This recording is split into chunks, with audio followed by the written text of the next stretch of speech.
আমি মাথা নাড়লাম। আমি জানি না।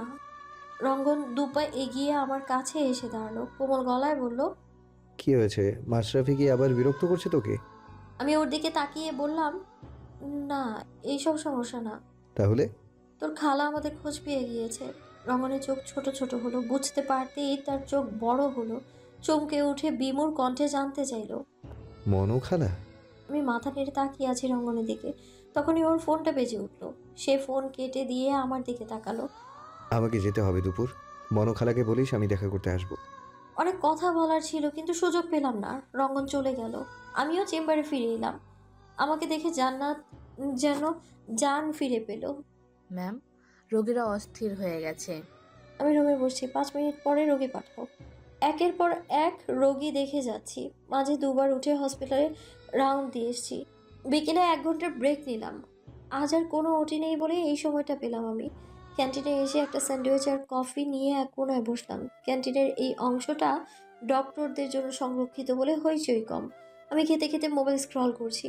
হঠাৎ মনে হলো সার্ভার কি সত্যিই আমার মতো হারিয়ে গিয়েছে। কেন যেন মনটা মানতে চাইছে না। ও কেন হারিয়ে যাবে? আমি ছিলাম ওর পথের কাঁটা সরে গেছে, সেই জন্য তো ওর খুশি হওয়ার কথা ছিল। হঠাৎ মনে হলো একটু যাচাই করে দেখি সার্ভারের মায়ের কথা ঠিক কিনা। আমি সার্ভারের ফেসবুক অ্যাকাউন্ট খুঁজি, খুব সহজেই পেয়ে গেলাম ওকে। লাস্ট আপডেট 5 বছর আগের তারিখ। অদ্ভুত ব্যাপার, প্রোফাইল পিকচার হিসেবে আমাদের দুজনের হাস্যোজ্জ্বল ছবি ঝুলছে সেখানে। একটা শিহরণ বয়ে গেল শরীরে। ছবিটা নস্টালজিক করে দিচ্ছে আমায়। এই ছবিটা তোলা হয়েছিল বিয়ের বছর দুয়েক পর, ওর এক বন্ধুর বিয়েতে। কি আনন্দময় দিন ছিল সেগুলো। একে অপরের প্রতি অফুরন্ত ভালোবাসা আর সুখের চাদরে মুড়ে ছিল আমাদের জীবন। বুকটা হু হু করে উঠল। কোথাও কি ভুল হয়ে গেল আমার? সারোয়ারকে কি ভুল বুঝেছিলাম আমি? হঠাৎ করেই মনটা সারোয়ারের জন্য ব্যাকুল হলো। দীর্ঘ 5 বছর সারোয়ারকে না দেখার, মনে না করার যে সংযম দেখিয়েছি তা যেন এক লোহময় ভেঙে গেল। আমি একের পর এক সারোয়ারের ছবি স্ক্রল করে যাই। দুপুর? আমি চমকে মোবাইল বন্ধ করে সামনে তাকিয়ে দেখলাম রঙ্গন দাঁড়িয়ে আছে। আমি ব্যাকুল গলায় বলি, তুই এসেছিস রঙ্গন? রঙ্গন আমার সামনে বসলো। এমন একটা খবর দিয়েছিস, না এসে পারি? মনটা ছটফট করছিল, তাই একটা ব্রেক নিয়ে চলে গেলাম। তুই কি করছিলি? তুই কি জানতিস সারোয়ার আমার মতোই নিখোঁজ? রঙ্গন মাথা দুলায়। তোকে অনেকবার বলতে চেয়েছিলাম দুপুর, তুই তখন সার্ভারের কোনো খবর শুনবি না বলে পণ করেছিলিস, তাই জানাতে পারিনি। মাথা নষ্ট তোর? কেন বলিসনি আমায়? আমি না হয় ওর উপর অভিমান করেছিলাম, কিন্তু তুই তো বলবি আমায়। হাজার হোক, ও আমার বাচ্চার বাবা রঙ্গন। আর তোর? আমি চমকে যাই। আমার আমার কি হয় সারোয়ার? যার বাস হৃদয় জুড়ে, তার কি আলাদা পরিচয়ের দরকার আছে? কিন্তু সেই কথা শুধু আমার মন জানে। দুনিয়ার চোখে সারোয়ার আমার কাছে ঘৃণিত মানুষ। আমি রঙ্গনকে বলি, তুই জানিস তোর খালা ভেবেছে আমি তার ছেলেকে নিয়ে সাথে নিয়ে পালিয়েছি। রঙ্গন অবাক হলো, এমন কথা কেন বলছে? কারণ সারোয়ার আমার সাথেই নিখোঁজ হয়েছিল।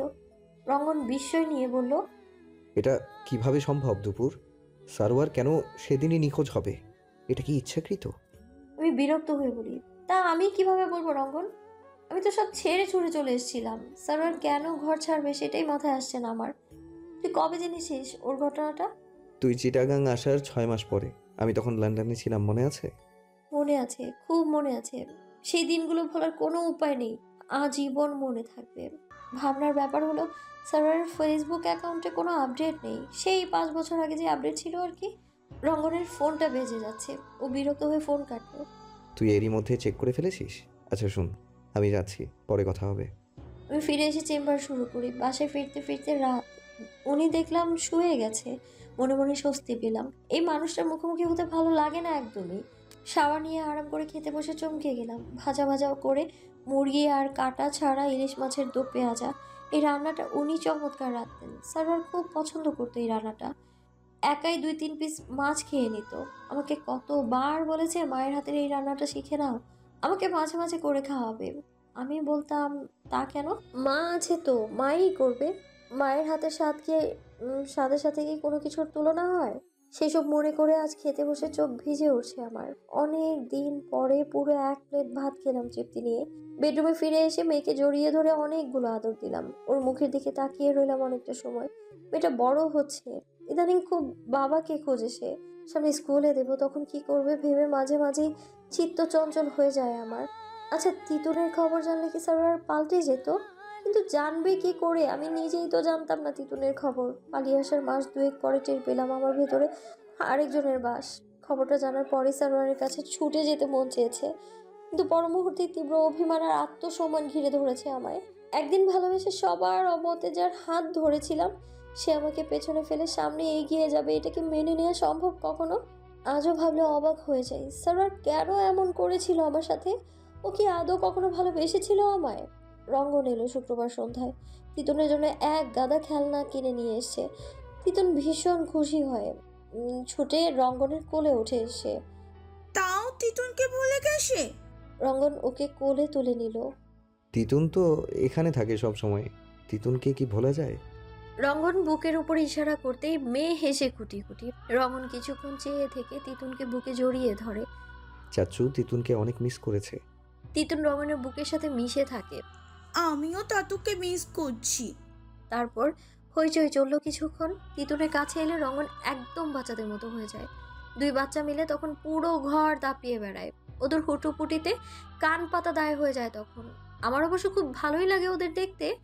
আমি মুগ্ধ চোখে ওদের খুনসুটি দেখি, মাঝে মাঝে অজান্তেই চোখ ভিজে ওঠে। সারোয়ারকে মিস করি তখন। উনি আজ সারা দিন চুপচাপ ছিলেন। দুপুরে খাওয়ার পর তিতুনের সাথে খেলে বিকেলে ঘরের দুয়ার দিয়েছিলেন। ওনাকে দেখে দিন দিন বিস্ময়ের পরিমাণ বাড়ছে আমার। ওর মধ্যে ফিরে যাওয়ার কোনো তাড়া নেই। এই কদিনে একবারও ফোন ব্যবহার করতে দেখিনি তাকে। আমি ভেবেছি ফোন বুঝি নেই তার। পরে নাম্বার চাইতেই ওনার অ্যান্ড্রয়েড ফোন বের করে দিলেন। আমি নিজের নাম্বারে ডায়াল করে নাম্বারটা নিয়ে নিলাম।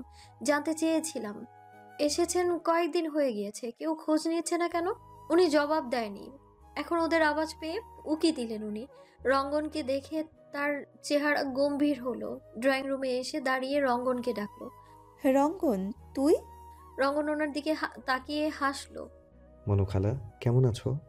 উনি ভ্রু কুচকে তাকালো। তুই খুব ভালো আছিস দেখতে পাচ্ছি।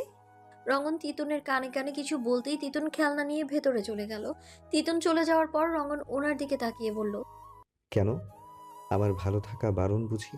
উনি বিরক্ত মুখে বসলো রঙ্গনের সামনে। কারো ক্ষতি করে ভালো থাকা বারণ বই কি?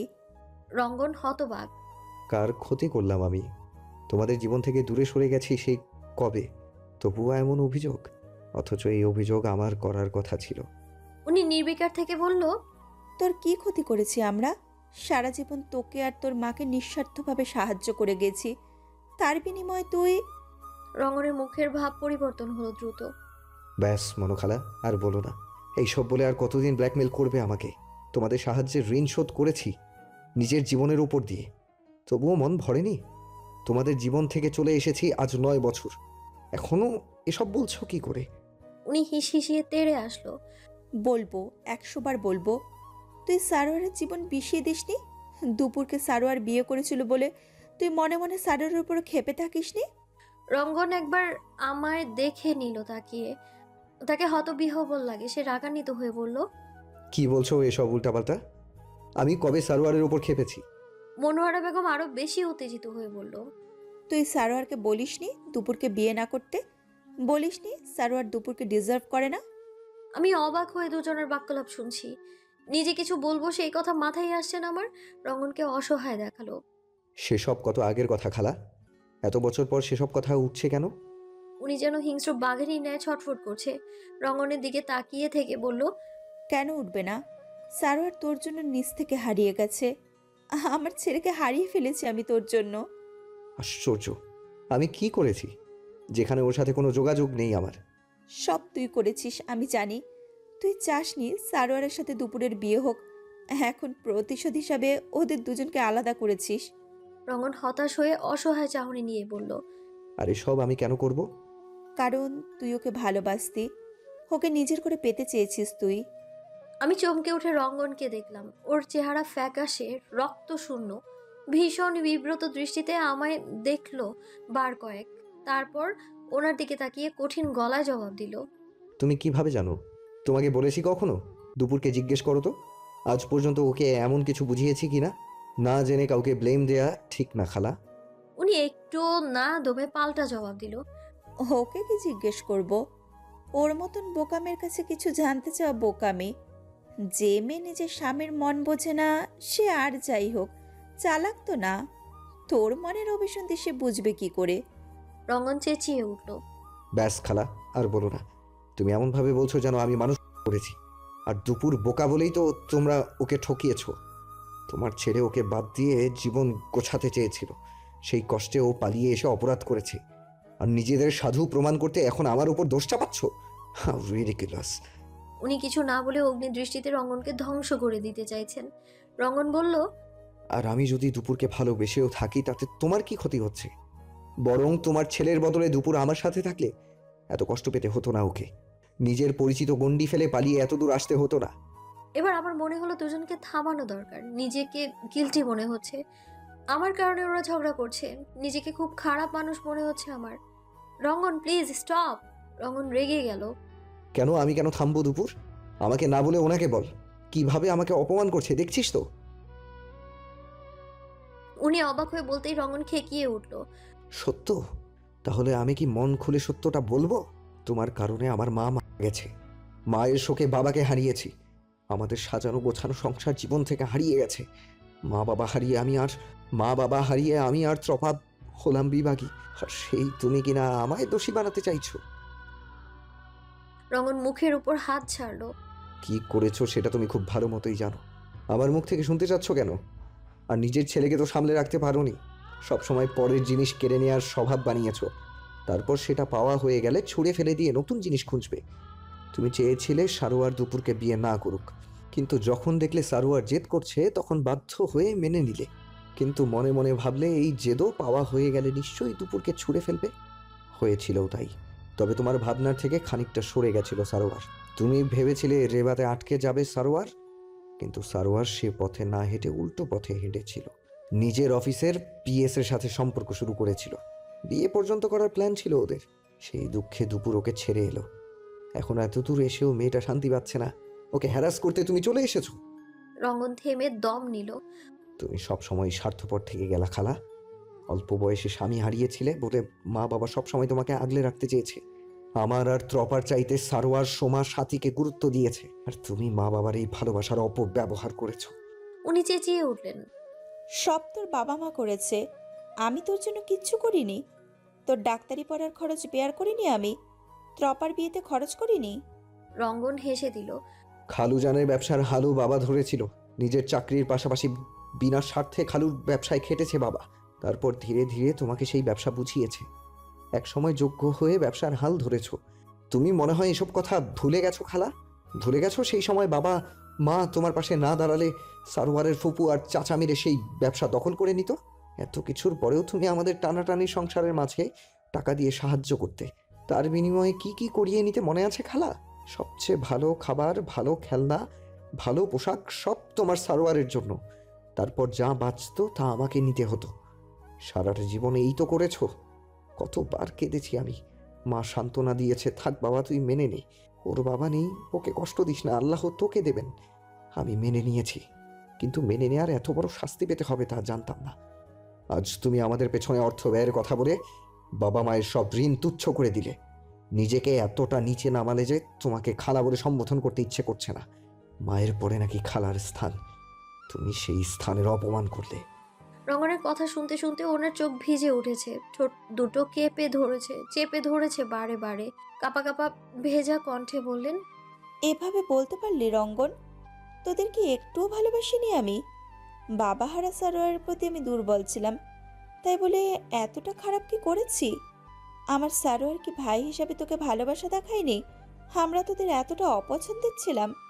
তুই তুই আর সারোয়ার, তোদের আমি কখনোই আলাদা চোখে। থেমে থেমে বলতে যেয়ে উনি হাত পা ছড়িয়ে সোফার গড়িয়ে পড়লেন। আমি ভয় পেয়ে মা বলে চেঁচিয়ে উঠলাম। রঙ্গন থেমে গিয়েছে। ওর চোখ দুটো কোটর থেকে বেরিয়ে আসার উপক্রম হয়েছে।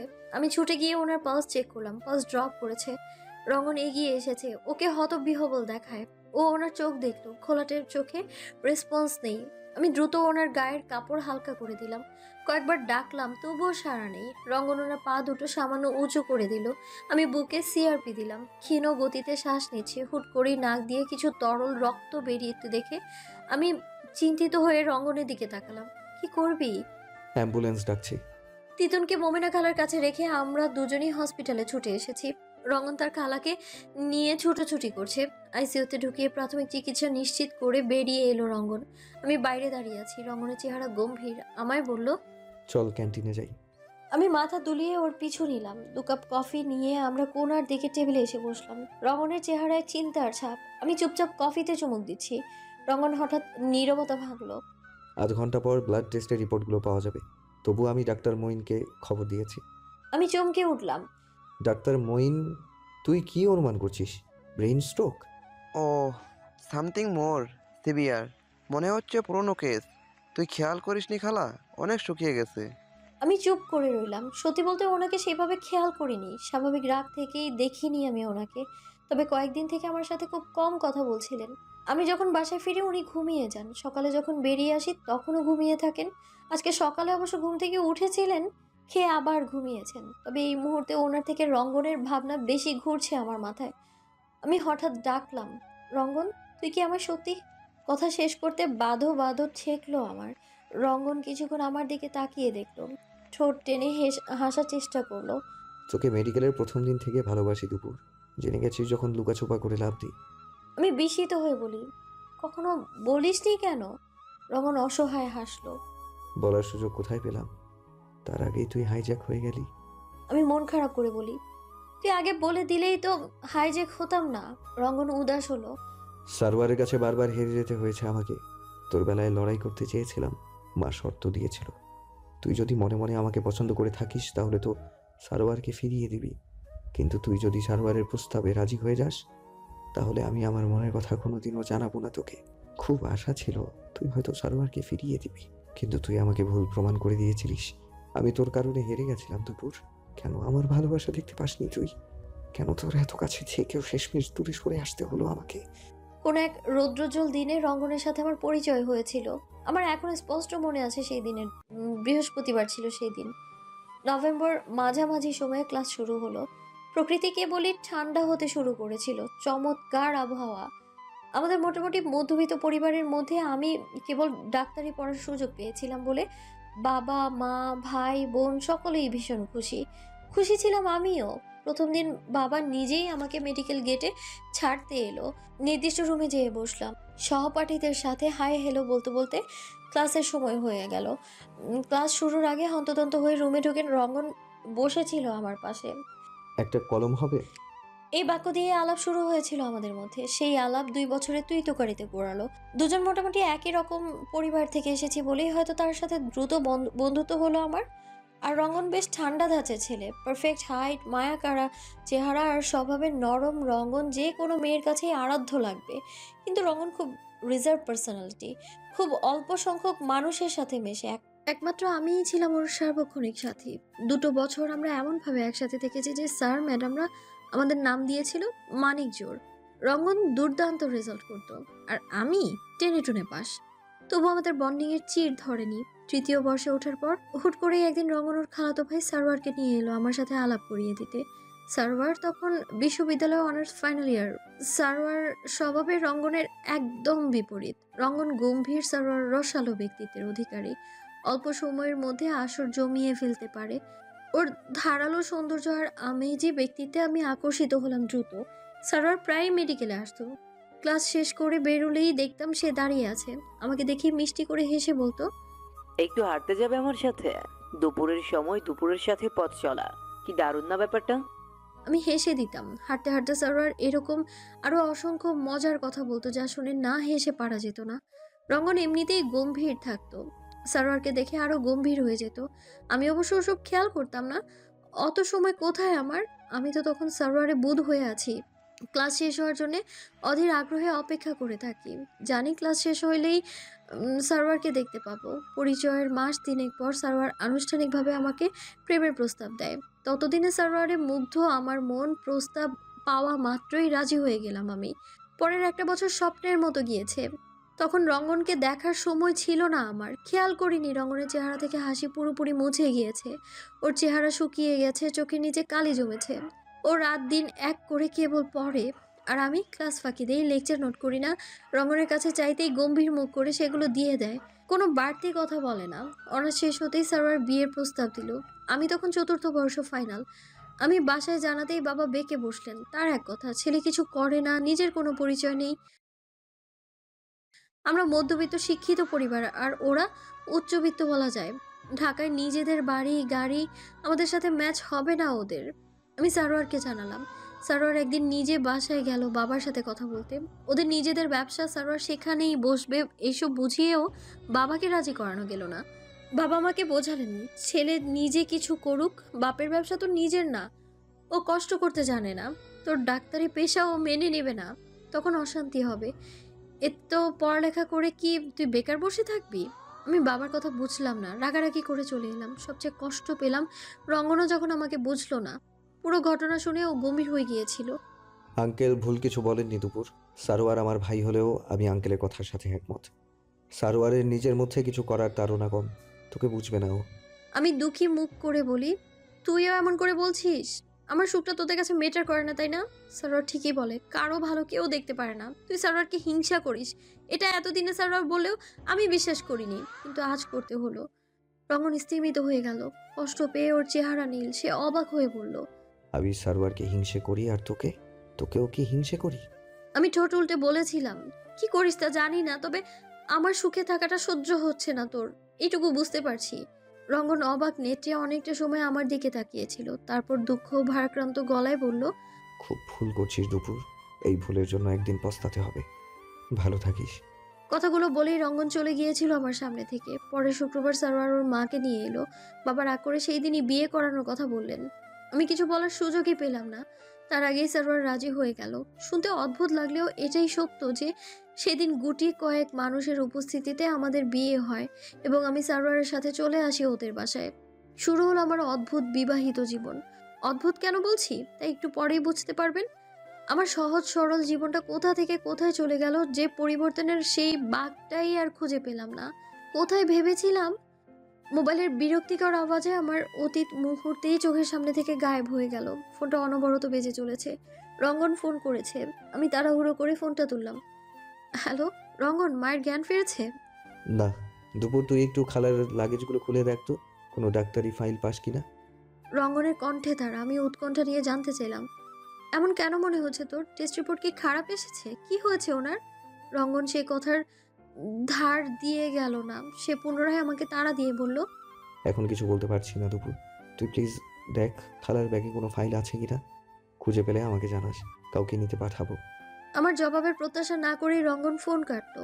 আমি অবাক হয়ে ফোন রেখে গেস্ট রুমে এলাম। রঙ্গন এরকম কেন বলল? ওনার কি হয়েছে? খুব কঠিন কোনো অসুখ নয় তো? গেস্ট রুমের চারপাশে চোখ বুলিয়ে ওনার ব্যাগটা ফাঁকা পড়ে থাকতে দেখলাম ঘরের এক কোণে। তাহলে কাপড় রেখেছেন কোথায়? আমি আলমারি খুলতেই দেখলাম সেটা চমৎকার করে গোছানো। এই আলমারিতে সাধারণত পুরনো কাপড়গুলো জমা রাখতাম আমি, সেগুলোর দেখা পেলাম না। তার বদলে ওনার কাপড় গুছিয়ে রাখা।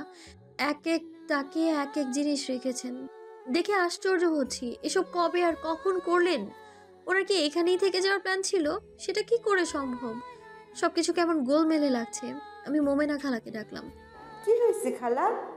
এইসব উনি কবে করলেন? আর এখানকার কাপড়গুলো কোথায় রেখেছে? আসার 2 দিন পরেই তিতুনকে নিয়ে বাইরে যাইতো, তখন একটা দুইটা করে নিয়ে নিয়ে গরিব মানুষকে দিয়ে দিত। আর কিছু কাপড় ট্রাঙ্কে রেখে দিছে, আলমারি আমাকে দিয়েই মুছাইছে। আশ্চর্য মানুষ তো, আমার জিনিস নিজের মতো করে দান করেছে। নিজেকে সামলে নিয়ে মোমেনা খালাকে বলি, আচ্ছা তুমি যাও, দেখছি আমি। মোমেনা খালা চলে যেতেই আমি ওনার কাপড় চোপড় সব নামিয়ে তন্ন তন্ন করে খুঁজলাম। কোনো প্রেসক্রিপশন তো দূর, কাগজের দেখাই পেলাম না কোনো। ওনার কিছু গয়না পেলাম, অনেক পুরনো গয়না, বোঝাই যাচ্ছে। গয়নার সাথে নিয়ে ঘুরছেন কেন উনি? প্রশ্নটা মনে রেখে জায়গায় রেখে দিলাম। ভাবছি রঙ্গন যখন বলেছে এমনি এমনি তো আর বলেনি, নিশ্চয়ই কোনো কারণ আছে বলার। ভাবতে ভাবতে রুমের চারপাশে নজর বুলিয়ে চলেছি। হুট করে মনে হতেই ওনার ব্যাগ দুটো নিয়ে বসলাম। প্রথম ব্যাগটা কিছু না পেলেও ট্রলি ব্যাগটার তালা ঝোলানো দেখে সন্দেহ হলো। তালা ভেঙে ব্যাগটা খুলতেই ফাইলটা নজরে এলো। বিশাল মোটা একটা ফাইল। আমি দ্রুত হাতে ফাইলটা তুলে নিয়ে পাতার পর পাতা উল্টে যাচ্ছি। Oh my god, what's this? She is having leukaemia, stage 3। আমার হাতে ধরা ওনার প্রেসক্রিপশন ফাইল। রঙ্গন কাউকে পাঠাতে চেয়েছিল, আমিই মানা করেছি। এমন অবস্থায় আমার হসপিটালে যাওয়া উচিত। হাজার হোক উনি আমার স্বামীর মা। সম্পর্ক, দায়িত্ব, কর্তব্য সবটাতেই ওনার অধিকার 16 আনা। যদিও ওনার সাথে কখনো মধুর সম্পর্ক গড়ে ওঠেনি আমার, তবু মা সম্বোধনটাই তো এমন যে হেলা করা যায় না। মানুষটার পরিস্থিতি ভেবে আমার সত্যিই খারাপ লাগছে। ওনার নিজের শরীরের এই হাল, তার উপর একমাত্র ছেলে নিখোঁজ। যতটা সহজ মনে হচ্ছে ততটা সহজ নয় পরিস্থিতি। আমি এতদিন পাত্তা না দিলেও মনে হচ্ছে এবার ব্যাপারটা গুরুত্ব দিয়ে দেখতে হবে। সারোয়ারের ব্যাপারটা জানতে হবে ঠিক মতো। অবাক কাণ্ড হলো, ওনার 2 মেয়ে শোভা কিংবা স্বাতী কেন ফোন করে মায়ের সাথে খোঁজ নিচ্ছে না একবারও? মাথায় অনেক প্রশ্ন ঘুরছে, অতীত হানা দিচ্ছে বারবার। বিয়ের পরের কত শত স্মৃতি যে মনে পড়ছে আজ। মোহাম্মদপুরের সারোয়ারদের দোতলা বাড়ি পুরোটাই একটা চিড়িয়াখানা যেন। ওর দাদি, এক চাচার পুরো পরিবার সহ ওরা ভাই বোন মা মিলিয়ে 12 জনের পরিবার থাকে। এর মধ্যে ওর 2 ফুপুর পালা করে আসা যাওয়া। এক ফুপুর মেয়ে ওই রেবা। অদ্ভুত কারণে সারোয়ারের মা রেবাকে অসম্ভব পছন্দ করতেন আর আমাকে অপছন্দ। মেয়েটা আঠার মতো ওনার সাথে লেগে থাকতো।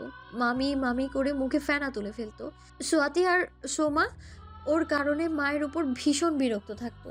মজার ব্যাপার হলো, সারোয়ার রেবাকে একদমই সহ্য করতে পারতো না, আর রেবা আমাকে। শুধু রেবা না, সারোয়ারের বাবার পরিবারের কেউ আমায় সহ্য করতে পারতো না। নানাভাবে আমায় হ্যারাস করার চেষ্টা করতো। মেডিকেলের ফাইনাল ইয়ার, তারপর ইন্টার্নি পিরিয়ড কিভাবে যে শেষ করেছি সেটা ভাবলে আশ্চর্য লাগে আজ বই কি। সারা সপ্তাহ ব্যস্ত থাকতাম বলে শুক্রবারের সমস্ত রান্নার ভার আমার উপর ছিল। অপটু হাতে 12 জনের সকালের নাস্তার পালা শেষ করে দুপুরে রান্না করে দিন শেষে আমার নিজ হাতে খাওয়ার রুচিটাই থাকতো না। তার মধ্যে নানা জনের নানা বায়না, রেবার টোন কাটা তো আছেই। মাঝে মাঝে অসহ্য লাগতো সবকিছু। ইচ্ছে করতো সব ছেড়ে ছুড়ে দূরে কোথাও চলে যাই। সারার কিছু বলতো না এমন নয় যে, তবে জোর দিয়ে কিছু বলতে পারতো না। আমার শাশুড়ি মা বিয়ের পর বলেই দিয়েছিলেন আমাকে অ্যাডজাস্ট করে চলতে হবে। উনি চাইলেই সারার বাবার পরিবারকে বাদ দিয়ে চলতে পারেন না। আইনগত কিছু ঝামেলা আছে। হঠাৎ মৃত্যুর কারণে সারোয়ারের বাবার সম্পদ কোনোটাই ওদের নামে করা যায়নি পুরোপুরি। যেহেতু সারোয়ারের দাদি জীবিত, সন্তানের সম্পদে তার অধিকার আছে। সেই অধিকার নিয়েই হয়েছে যত বিপদ। সারোয়ারের এক চাচার অর্থনৈতিক অবস্থা খারাপ বলে সে সুযোগ পেয়েই বড় ভাইয়ের সম্পদে ভাগ নিতে চলে এসছে। ওর দাদিও ছেলের সাথে তাল দিচ্ছেন। এত কিছু আলোচনায় আসতো না যদি না ব্যাপারটা আমার জীবনে ইফেক্ট ফেলতো। নিজের পড়ালেখার সারোয়ারদের সাংসারিক জীবনের প্যাচে পড়ে আমি ক্রমাগত সারোয়ারের জীবন থেকে দূরে সরে যাচ্ছিলাম। ব্যাপারটা আমি যখন বুঝলাম তখন জল অনেক দূর গড়িয়েছিল। সবসময় গায়ে পড়া থাকা রেবাকে যেদিন প্রথম সারোয়ারের সাথে বসে হাসাহাসি করতে দেখি, সেই দিনই আমার ভেতরকার মনটা সতর্ক করেছিল আমায়। আমি সরাসরি সারোয়ারের কাছে যেয়ে জানতে চাইলাম, কি ব্যাপার, তুমি কখন এলে অফিস থেকে? আমায় ডাকলে না যে তুমি? সারোয়ার ঠোঁট উল্টে জবাব দিয়েছিল, তোমার সময় আছে? পড়া, রোগী দেখার বাইরে কিছু দেখার ইচ্ছে আছে তোমার? আমি স্তব্ধ, বধির হয়ে সারোয়ারকে বলেছিলাম। রেবা ঠোঁট উল্টে কর্কশ স্বরে বলে উঠল, অমন জড়বস্তুর মতো দাঁড়িয়ে না থেকে 2 কাপ চা করে নিয়ে আন। দেখছো না সারোয়ার ক্লান্ত। সারোয়ার তাকিয়ে দেখলো না আমাকে। ওর এমন পরিবর্তন ঠিক হজম হলো না আমার। আমি জবাব না দিয়ে ধীর পায়ে চলে আসি। 2 কাপ চা বানিয়ে সারোয়ার আর রেবাকে দিয়ে আমি ঘরে ফিরিয়েছিলাম। আমার ভেতরটা ভীষণ উল্টে পাল্টে গেল। আমি কি সত্যি নিজেকে নিয়ে খুব ব্যস্ত হয়ে গিয়েছি? সারোয়ারকে সময় দিই না একদমই।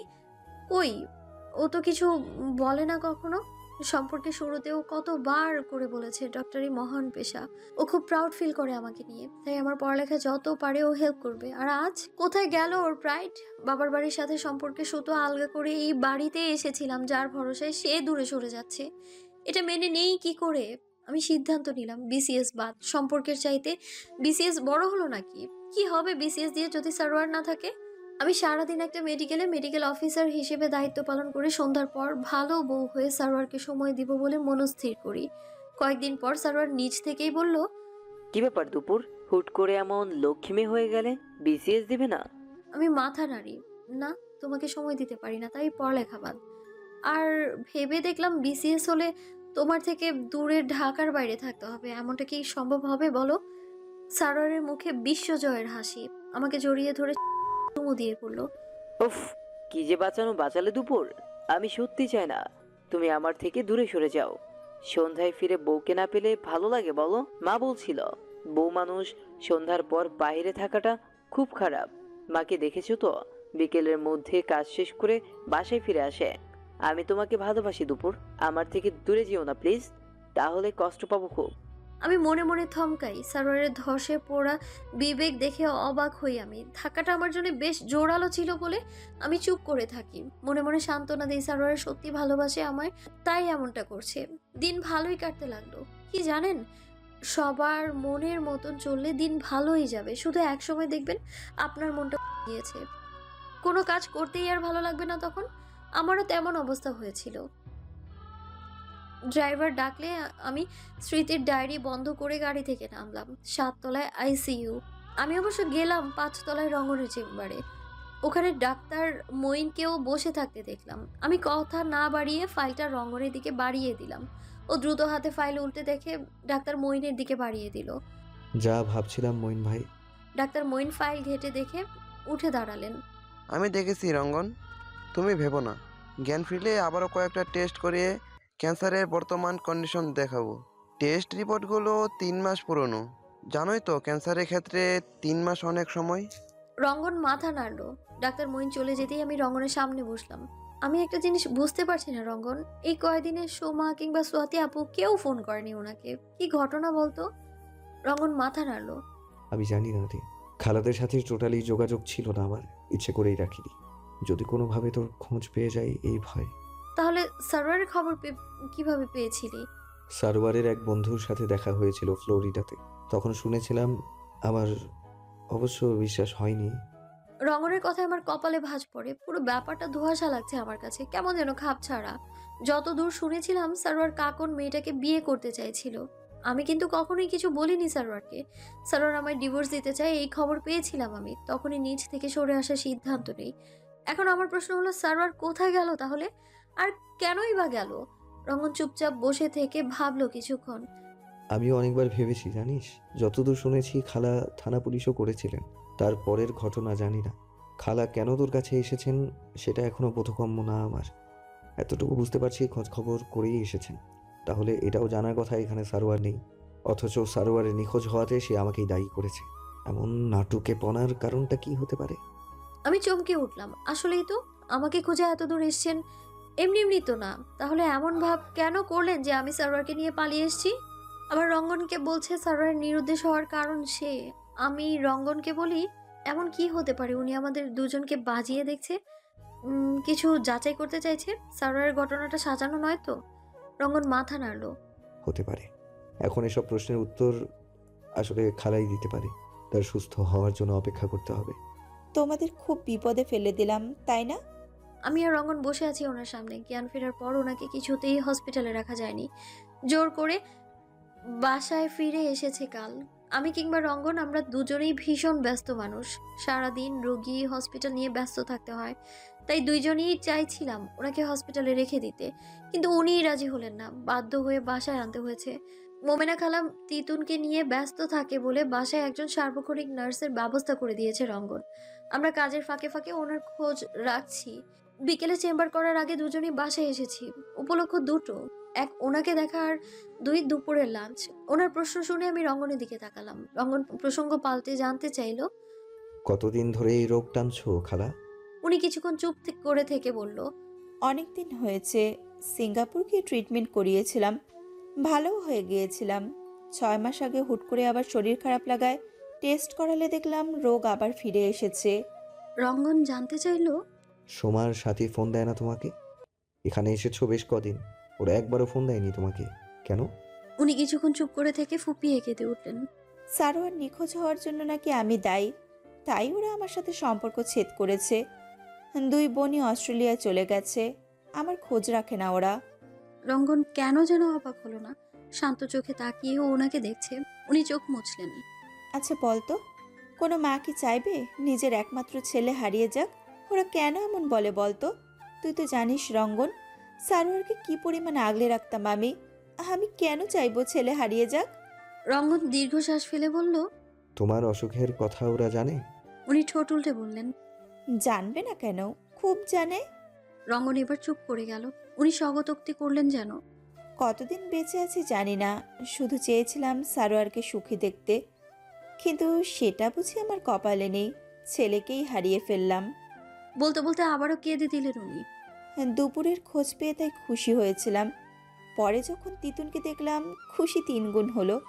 ছেলে নেই তো কি হয়েছে, ছেলের বউ বাচ্চা তো আছে। কিছু না ভেবে তাই চলে এসেছিলাম এখানে। রঙ্গন ম্লান গলায় জবাব দিল।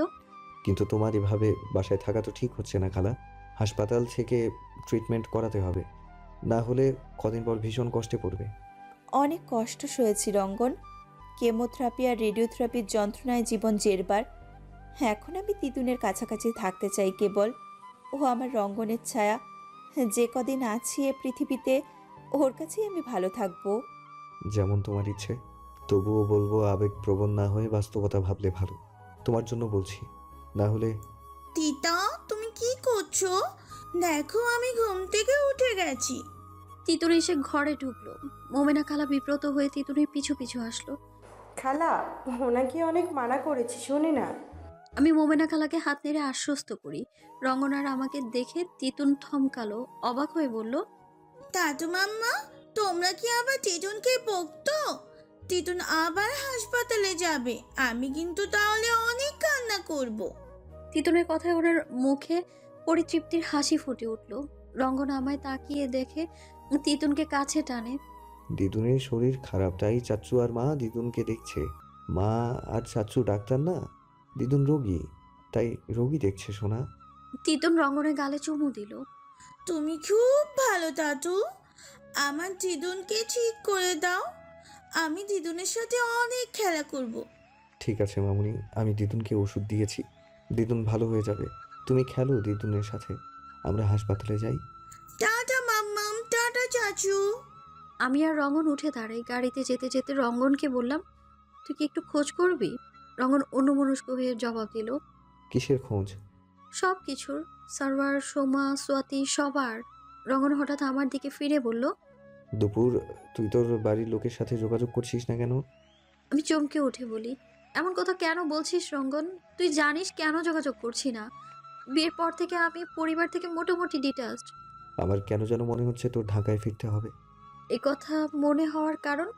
অবাক আমাকে আরো অবাক করে বলল, জানি না, আমার ইনটিউশন বলছে তোকে যেতে হবে। আমার মন খারাপ হলো। পুরনো স্মৃতিতে ফেরার কোনো ইচ্ছে নেই আমার। এখানে ঢের ভালো আছি আমি। তবে ইদানিং সার্ভারকে মনে পড়ছে বেশি। মনটা খচখচ করে, দেখতে ইচ্ছে করে সার্ভারকে। ওর খোঁজ পেতে মন চায় আমার। ছেলেটা কি অবস্থায় আছে বড্ড জানার ইচ্ছে হয়। উনি ধীরে সুস্থে সুস্থ হচ্ছেন। রঙ্গন বলল, কতদিন সুস্থ থাকবে তা বলতে পারছি না, কারণ দ্বিতীয়বার একই রোগ ফিরলে দ্বিগুণ শক্তি নিয়ে ফেরে। আপাতত ওষুধ দিয়ে যতদিন ঠেকানো যায়, তবে মনে হচ্ছে দ্রুত কেমো শুরু করতে হবে। আমি চেষ্টা করছি ওনার খেয়াল রাখার, তবে খুব একটা সফল হচ্ছি বলবো না। আমার ব্যস্ততার কথা অস্বীকার করাও যায় না। তবুও ওনাকে সময় দিচ্ছি, টুকটাক কথা বলছি। ওনার মোড়ের জোর সাংঘাতিক। সেদিন মোমেনা খালা ফোন করে বলল, উনি আবার তিতুনকে নিয়ে হাঁটতে বেরিয়েছেন। বাসায় নাকি তার দম বন্ধ লাগে। আমি বললাম, ভেবো না, চলে আসবে। আজকাল তিতুন খুব বেশি খুশি থাকে। আগে আমি বাড়ি ফিরলে তিতুন আমার উপর ঝাঁপিয়ে পড়তো, আমার সাথে দুনিয়ার কথা বলতো। এখন দেখি নিজের মতো খেলে। আমি রাতে শোয়ার সময় গাল ফুলিয়ে বলি, তিতুন আমাকে ভুলে গেছে? ভালোই বাসে না মাম্মাকে। তিতুন ছুটে এসে আদর দেয় আমাকে। তিতুন মামাকে অনেক ভালোবাসে, সাথে বাবাকেও ভালোবাসে। আমি হেসে দিলাম, বাবাকে পেলে কোথায় তিতুন? ওই যে মার্কেটে এসেছিল, আমার সাথে অনেক খেলা করলো তো। আমি চমকে উঠি। অজানা আশঙ্কায় মনটা টলে উঠলো আমার। জানতে চাইলাম, কবে তিতুন? তুমি মামাকে বললে না তো? একাই বাবার সাথে খেলে তুমি? সরি মাম্মা, কিন্তু বাবা যে মানা করলো তোমাকে বলতে। তুমি জানলে তো আর খেলতে দেবে না বাবার সাথে। আমি ব্রো কোচকে তিতুনের সাথে গল্প ফাঁদি। তাই তোমাকে কে নিয়ে গেছে বাবার কাছে? দিদুন, জানো বাবা দিদুন অনেক কান্না করছে আমাকে জড়িয়ে ধরে। আমি কাঁপা কাঁপা কণ্ঠে প্রশ্ন করি, কেন কান্না করেছে? তিতুন উৎসাহে জবাব দিল, বাবা পচা কাজ করেছে যে, এই জন্য। দাদি অনেক বকেছে বাবাকে। আমি বিস্মিত হয়ে বলি, তুমি বাবাকে চিনলে কেমন করে তিতুন? বাবাকে তো আগে দেখোনি কোনোদিন। তিতুন খেলতে খেলতে অন্যমনস্ক হয়ে গেল। আমি কয়েকবার জানতে চাইলাম, কিন্তু ও জবাব দিল না। শরীর কাঁপছে রীতিমতো। কি হচ্ছে এসব? সারোয়ার কি এখানে এসেছে? কিভাবে সম্ভব? তাহলে কি এতদিনের সব ব্যাপার নাটক ছিল? তিতুন তো ছোট মানুষ, ছোট আর সহজে মিথ্যে বলে না। তাছাড়া যাকে কোনোদিন দেখেনি তাকে নিয়ে গল্প বানানো তো অসম্ভব। মনে দ্বিধা, বিশ্বাস হচ্ছে না, আবার অবিশ্বাসও করতে পারছি না। তিতুনের কথা সত্য হলে নিখোঁজ রহস্য কেন করলো? মনটা অস্থির হয়ে গেল। রঙ্গনকে ফোন করতে গিয়েও থেমে গেলাম।